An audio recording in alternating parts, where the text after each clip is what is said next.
Galimera, Galimera, Galimera. Good morning, good morning, good morning. I really do apologise for my lateness on air today. Two reasons. One, Jane and I went out yesterday evening with the lovely Alan and Amanda. We'd had a few drinks, bit of a hangover this morning. Plus, as well, I hadn't actually done my news yesterday as well. Actually written it before. I normally would write it before going out. I hadn't done that, so I had to write that this morning with a bit of a hangover. Also, as well, strangely, having a lot of problems trying to get online again. You'll notice I've got no added frills on my display of dates and times and everything else. At the moment, I'm just finding it very difficult to get broadcasts out. I keep noticing as well that when my broadcasts do go out, they're all boxed with COVID-19 around them by the authorities that be. Can I thank people yesterday as well for some of the private messages that I was receiving from people who'd lost their jobs effectively yesterday because of the change of the fact that we didn't go into green. Thank you for giving me that information. Also, people who are having pressure applied to them in certain places here that they have to get vaccinated as well, even if they don't want the vaccine. All right. So I am receiving private messages. I'm not going to name names or say anything, but I do appreciate that. And I do thank you for that as well. And I appreciate all the information and feedback that you send me because it does make what I'm doing, I feel, worthwhile. I would normally show you the real estate and show you the cats and I'd show you the weather. I think the only way I'm going to be able to do it is like this. At the moment, as you can see, we've got a rather cloudy day at the moment. It has been very hot as well. It was glorious yesterday. So again, it just makes it harder for those people tuning in who basically should be here now on holiday. And I do appreciate, and also, can we see him? There's a little fella. There's little Pickles there. I don't know if you can see him very clearly, but he's having a bit of an explore. I've had to move locations about 3 times as well on the veranda because the cats keep moving into my little spots where I like to do my broadcast from. So I'm doing my broadcast today from this location because you've got a nice little background there and the weather and stuff like that. Right, what's been going on within the last 24 hours? Well, first of all, just before I get started, just to remind you, 6th of June today, D-Day, when the Allies invaded the beaches of Normandy, and the beginning of the end was started for Adolf Hitler and the Nazi regime. And let's not forget all the sacrifice that was given on that day, the 6th of June. And how would these lads that were left on the beaches with little headstones, how would they feel with everything that's gone on in the last 2 years now with the coronavirus, how they would have felt that they were fighting for a better tomorrow. And in some respects, that really hasn't arrived at the moment as well. So anyway, let's crack on with the news. And once again, utmost respect to those souls there that did not leave Normandy. All right. Anyway, I'm just trying to find a comfortable place to put my tablet so I can relax. Anyway, just quickly, the weather. Thank you to Amanda. She sent me the thing this morning. She said, morning, Ginge, Sunday weather, sunny and warm, highs of 28, but it will feel like 31. She also said as well, thank you to you and Jane for a great night, good food and company. Till our next one, that bloody wine. Yes, that bloody wine indeed. There, the old Stecky wine. That's where we were last night, in Stecky. Right, yesterday, Jane, as I said, was at the airport to meet arrivals from the UK. She did tell me that the numbers were very low. The Bristol flight, she can confirm, had about 34 people on board that flight. Once again, the wording is unnecessary travel. They don't want you to do it, but people can still do it if they want. They will have to do the 10 days quarantine when they get back.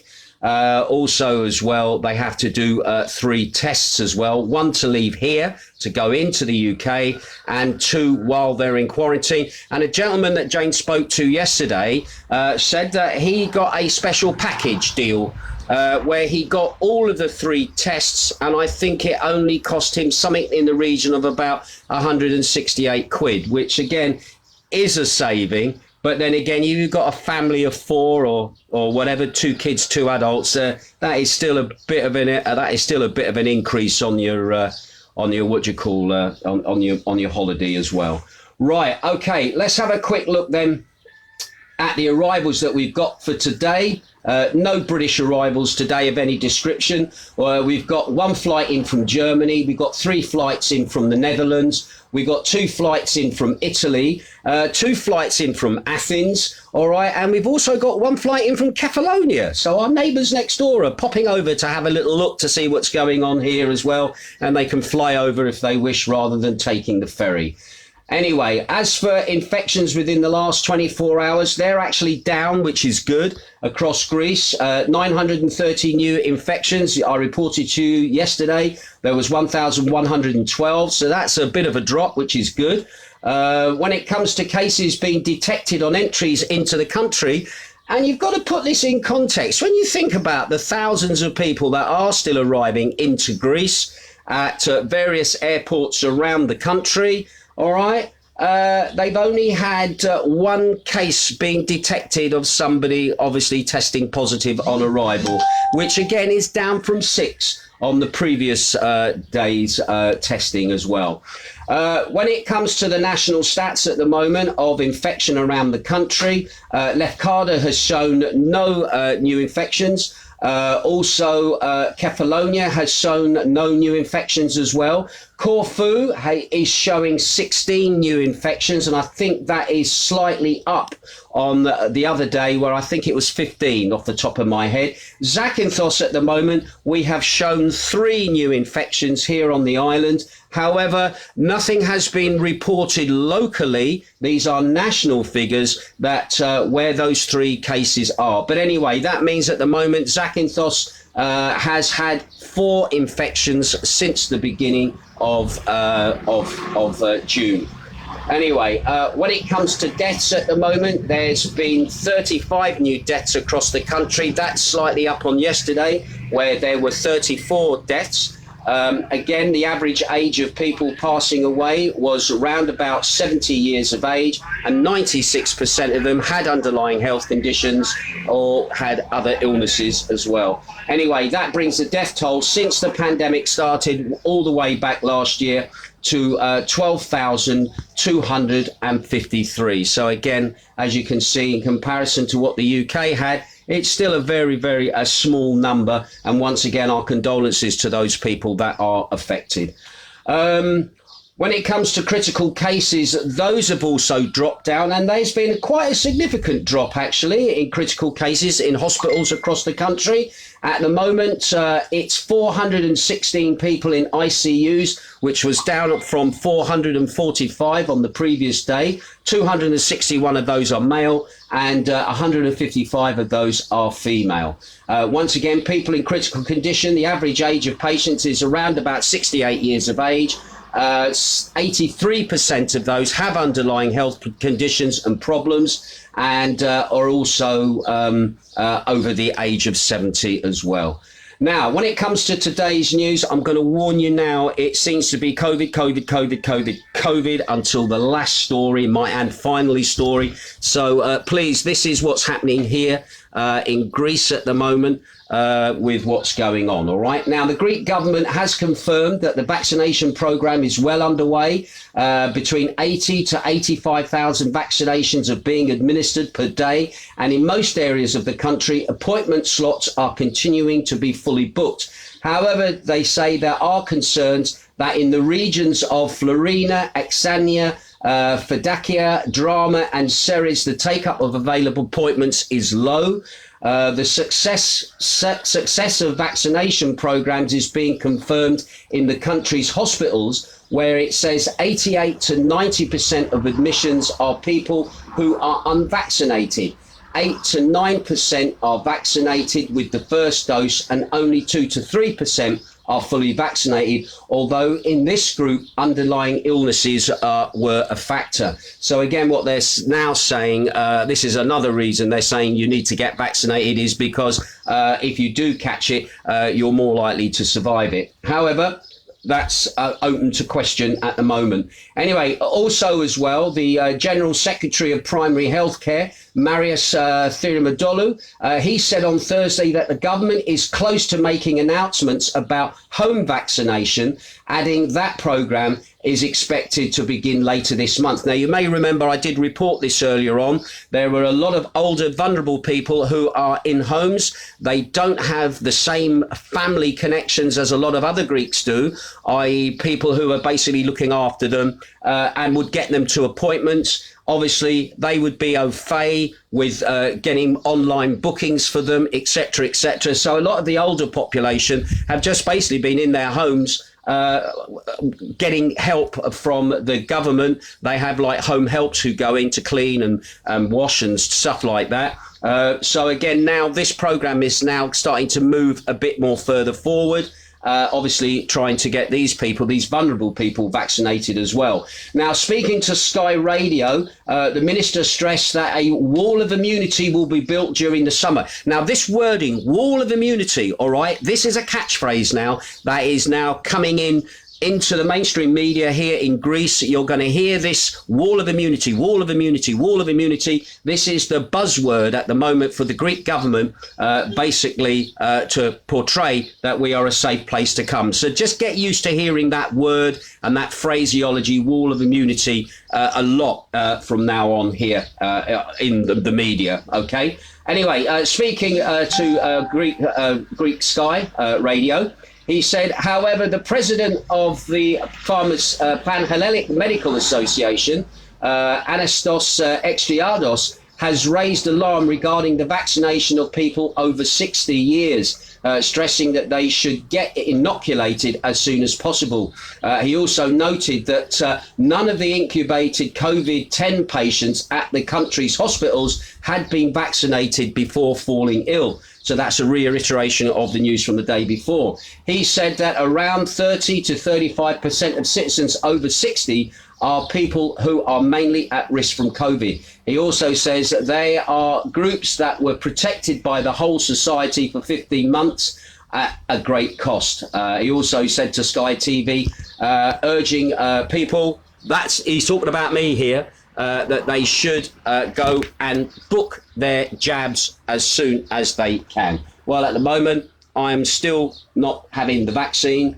I've been speaking to people yesterday and the day before who are of the same mindset of me. Some of them similar age to me, some of them also younger, that they don't want to have the vaccine at the moment unless, of course, they're blackmailed into having it. And some people are being blackmailed. Well, you can't work in this place unless you have it, and that is a very slippery slope. Now, when you consider that my next article at the moment is about basically, as of Monday, private sector employees, who are myself, we will be able to obtain 3 free self-tests from pharmacies as of Monday and throughout the week until Sunday, June the 13th. One will be for the week from June the 7th to the 14th, the second from June the 15th to June the 22nd, and the third will be from the 23rd to the 30th. Now, self-tests must be performed once a week before employees arrive at their place of work and are valid for 1 week from the day of their performance. Now, interestingly, you can probably answer this question for me. In the UK, when you are self-testing and you do your self-test, the first thing that's noticed, it's a little bit difficult to read the self-test. It's not like positive, negative, a P and a T that says whether you are positive, or so a P and an N that says you are negative, but you have a C and a T. All right, that's the first thing. That's a by the way thing. All we're looking for is the 2 letters in between as you do this test, but I won't go there. However, when you actually go like to an old people's home or somewhere of that nature, you could take a test, a positive test. I don't know if the tests are being done inside or being done outside, or whether I've heard cases of people turning up with their test in their hand to go and visit granny or go and see somebody in a care home, and they accept it and you walk in. But the reality is this: nowhere officially is that test logged down in the British system to say that you've tested and that it is a clear test at the time the test is taken. Now, get me if I'm right or wrong here. I'd like to hear your feedback on that, because at least with the Greek system, you have to put in your details online through your tax number to show that, yes, you have self-tested. So when the health authorities come into the bars and restaurants to test to see how many employees are either vaccinated or self-tested, and don't forget, even if you've been vaccinated, you still have to self-test once a week. The system here is a proper closed system. However, in the UK, you have all these tests, but do you have some form of comeback to say, yes, I've logged this on somewhere, it's on a computer database, to say I've tested and I've tested negative, so when I go into work, I'm clean. All right? I just want to know from you as the viewers looking in to me at the moment, are you obliged to somewhere go online in the UK to log in to say that you've been tested? I'm just really curious to see, because I'm getting reports from some people to say, I do the test, I've had it in my pocket for 2 weeks, and I just go in and out as I want, willy-nilly, okay? Free as a bird, okay? No problems. And I've had the vaccine, I don't want to get tested anymore. Again, that is the other case I've heard as well. So I'm just curious, you let me know if I'm right or if I'm wrong, or is there a loophole in the British system that we certainly haven't got in the Greek system? And that also brings me on to the next bit of news that has also come into the public domain today, is stricter inspections and fines were announced on Friday by the Deputy Civil Protection Minister, Nikos Hadiadis, as part of the effort to crack down on parties, COVID parties, that are going to become what they call coronavirus super spreaders. And he said to end this, he said the announcement and the deployment of special teams as the epidemiology indicators remain high, and a wall of immunity, again, the wall of immunity catchphrase being used through vaccinations is still far away. Now, he said that dispersal has not been contained yet, even though there is a recession. He said he stressed and referred to the new interactive epidemiology map, which showed that at the moment there are 28 orange regions and Greece has no red ones. Now, I am going to show you the epidemiology map. I don't know if you're going to be able to see this very closely, but I was going to show you. There we go. There is Zakynthos, which is down here. And then up here, we've got Kefalonia. There we have Ithaca. And you'll notice that Ithaca is in the green, all right? And Kefalonia, we're in a kind of amber stick. Now, this is Greece's own traffic light system, and it's got more than 3 lights. It has about 4. And at the moment, as you can see, we are in what is classed as stable at the moment. And believe it or not, our epidemiology number, which is artificially changed to basically say, if we had a population of 100,000 people here, we would have a rate of 14.29 people of infections to 100,000. So our figure, actually, our number does actually look quite high. Now, Jane actually raised a very good point there. Because we're a small island with a small population, not anywhere near 380, anywhere near 100,000 people. We've got about 38,000 here. Just 1 or 2 cases can actually change our figures dramatically in the realms of the mathematics, all right? Probably not in the realms of actually being here on the ground and seeing what's going on, but in the way that things are set up, it's actually, it actually is showing that our rate is actually high. But then again, we're not as bad as the other areas over here on the Peloponnese that are in this much, much darker level, which means danger, okay? Thereof having a higher rate there than what we're having here in Zakynthos. So anyway, there you go. That's the epidemiology map there for Greece.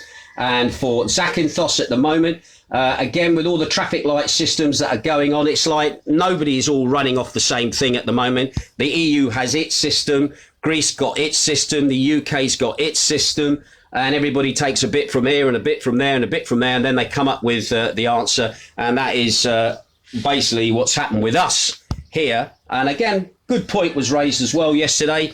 They put Portugal into amber after they'd been in green.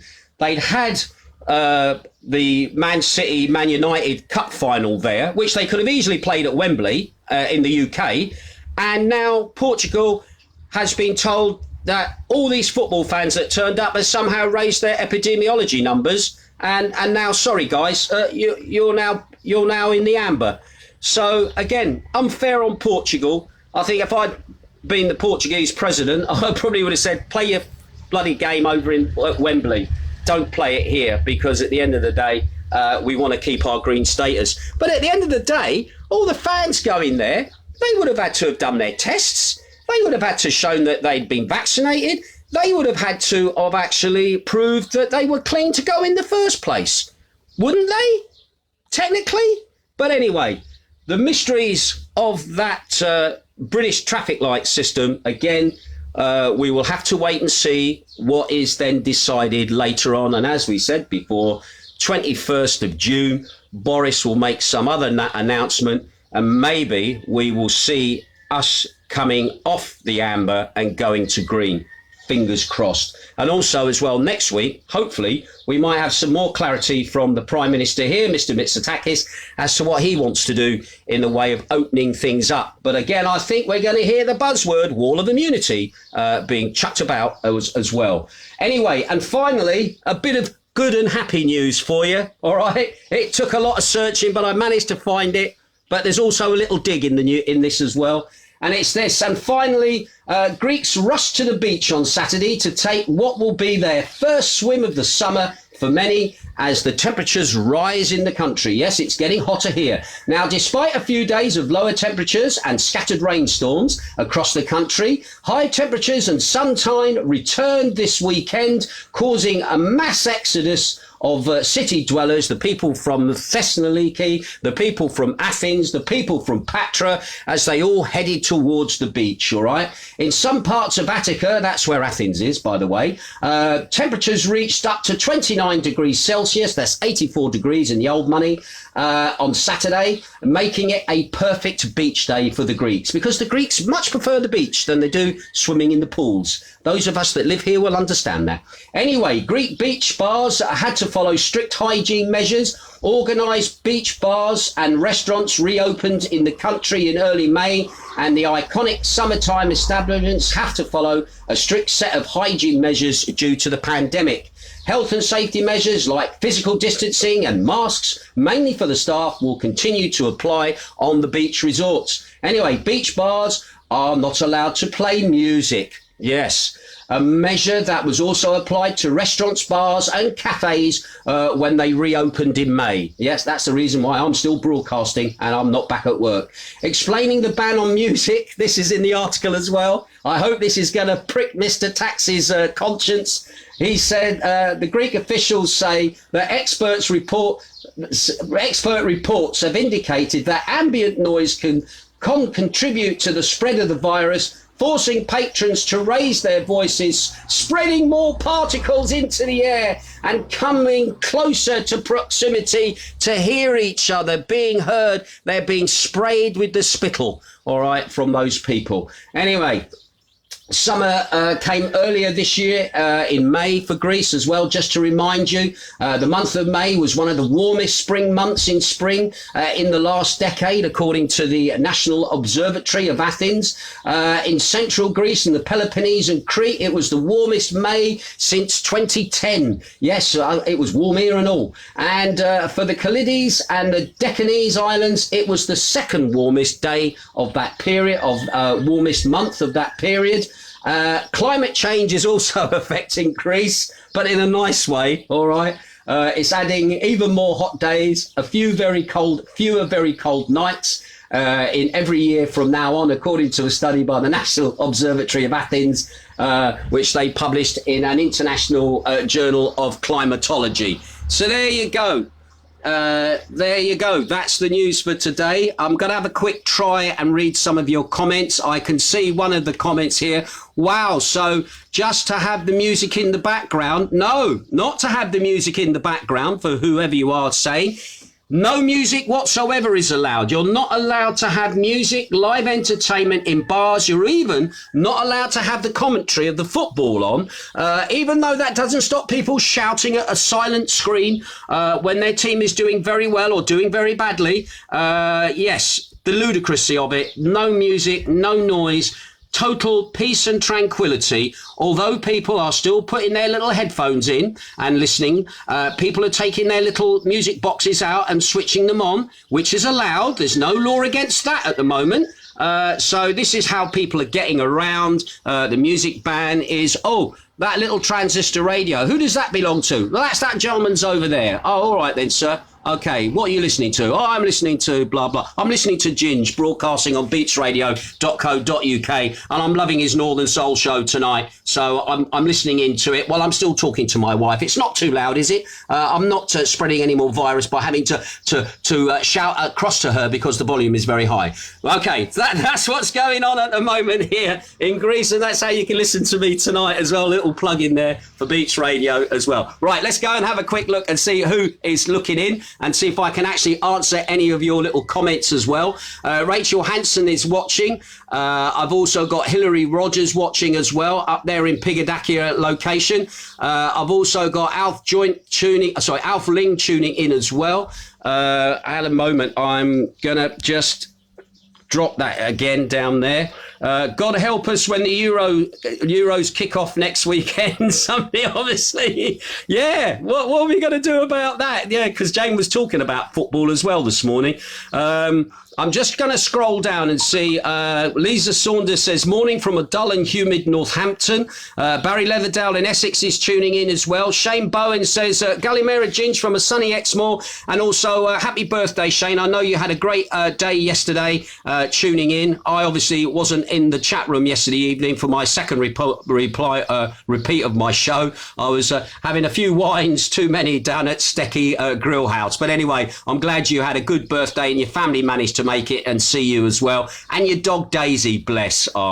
Anyway, who else is tuning in? Denise Tyndall also as well.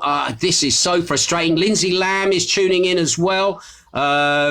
Also as well, I'm looking for anybody who's left me any comments reference about self-testing in the UK. This is, you know, the annoying thing about this has happened yesterday. Once I finish the broadcast, I then see all the comments that people leave. And the frustrating and annoying thing is this has never happened before. I've been able to read most of people's comments as I've been live streaming. And for some reason, I am just not getting the comments as they come to me live. And in some ways, thank you for those people who take the effort to actually send me comments. It just becomes very frustrating that I don't get to read them out and give you an opinion of them live. And I'm having to, here we go. Graham Eagleson had a message here. That suddenly just came up. Steve Kimberley is tuning in. Paul Goody is also watching as well. Peter Atkins is tuning in. This is so annoying. It's just unbelievable. I see a little... I'm getting a message and I scroll to it and then it just disappears away. It is just, Steve Kimberley says, Lisa Kimberley has to log her self-tests online and gets an email confirmation. Right, okay, fantastic. So you are doing the same then as we're doing here. Is that your company doing that, or is that the government doing that? So there is a kind of online record somewhere of people that are self-testing. And again, especially with people who don't want the vaccine, who are self-testing to show that they are clean of the virus. as an alternative to having the vaccine. But again, it looks like every government at the moment is trying to push the vaccines, even to the fact that they are wanting to go to school. Liz Saunders says also, my son has to log his school for school. So again, somebody sent me another little message saying the government again, and also the schools are obviously keeping a list of tests as well, the same as they do here. Children have to test before they're allowed to go to school, and if they test positive, they're not allowed to attend school. So again, that seems to be the same here. Barbara Cocker says the same here. Morning from a dull and humid Northampton. Andrew Geach, Gallimera, it's a better time for a Sunday for a lie-in because it is raining. That's Steve Hinkling in Stoke-on-Trent. And congratulations, mate. You did your 100 miles as well, Jane told me, on your fitness thing. So you've got June now, another 100 miles to do in June. Are you going to get that done? Well, it's only the 6th. You've got a while yet. So anyway, good on you, mate. That's nice to read. Rob Davis is watching. Denise Tyndall is watching. Alf Ling is watching. I've already mentioned Alf. Again, I'm not able to get some of these comments to you. Good morning. This is Graham Eagleson from Beats Radio. Good morning, DJ Ginge. Good morning to you, Graham. All the important stuff, it just doesn't let me speak it. It stops me. I'm being interfered with. He says, Emma Marku says, 6th of June, D-Day. We have to remember that day, and they fought for our freedom, and it's also my birthday. Oh, bless you. Happy birthday. So it's even more important to me. Hope you and Jane have a good day. And you know what? That seems a fitting place to end on my broadcast today. I will still keep my ear to the ground. Thank you for the private messages and the private information that people are sending me. I greatly appreciate that. And I know where you're coming from as well. We're living in very, very worrying times. Things are changing, and they're not changing for the better, to be quite honest, in everything from civil liberties to freedom, freedom of choice, freedom of expression. The Great Reset, which is written about, and you can find lots of theories about that online. I would take, if you have a few minutes, to just have a little look at some of that, because you just feel there's things that are just going on and things that are happening. The rich are getting richer, the poor are getting poorer, and the middle class, well, you're the ones who are going to basically pay for everything at the moment, the way things are looking. So again, we shall wait and see. It's all about money. It's all about class. And the COVID is now cementing these things, to be quite honest. But I don't want to depress you too much. Jane and I, what are we going to do today? Well, I think we're going to go out somewhere and we're going to go for a swim, go and sit in the sun for a bit, recharge our batteries. Jane's not back to work till Monday, and at least she still has a job at the moment, unlike a lot of other people yesterday who have lost their jobs because obviously the Brits aren't coming at the moment. And to those people, I feel for you guys really, really badly at the moment. It's amazing how we rely so much on what's happening in Britain for us to be able to work here, because we need the Brits here. And thank you to all those Brits that have changed their holidays, still are keeping the faith, as it were, to try and get over. And you've been messed about something chronic with it all, with added expense in certain areas as well. The holiday companies are at the moment probably in a bewilderment as to what is going on. And somebody who sent me the petition about getting Grant Schnaps fired, that might help in the short term, but in the long term, who's going to replace him and who is going to fight the fight? Because at the moment, I don't see politicians fighting the fight. I see them looking after their own positions. The days of when a minister would resign for anything, those days have gone. And also senior police officers and other people in establishment, senior doctors and that, who would resign over either a scandal or a principle. They just hang on to their jobs because, you know what? I give it a week, it'll all blow over and people will forget. Well, I'm afraid with the internet now, people are not forgetting. And I'm going to talk now about Mr. Fauci, Dr. Fauci. Last year, the conspiracy theories about the Wuhan project and labs doing research outside of the control of America on viruses being paid for by the American government. It was all true. Look at the emails that have now come out. The emails and Fauci there. 1 minute he was hailed as the guardian angel of America. And you see it, and the reality of it, he was a little conniving devil who has basically messed everybody's lives up at the moment and got very rich out of it. And Mr. Bill Gates, the man who said we're going to give a patent-free vaccine, has made billions out of the vaccine itself. And also, don't forget, he's got tentacles in nearly every medical company going. His organisation stretches far and wide. And then he goes to a paedophile to get in front of the panel for a Nobel Peace Prize.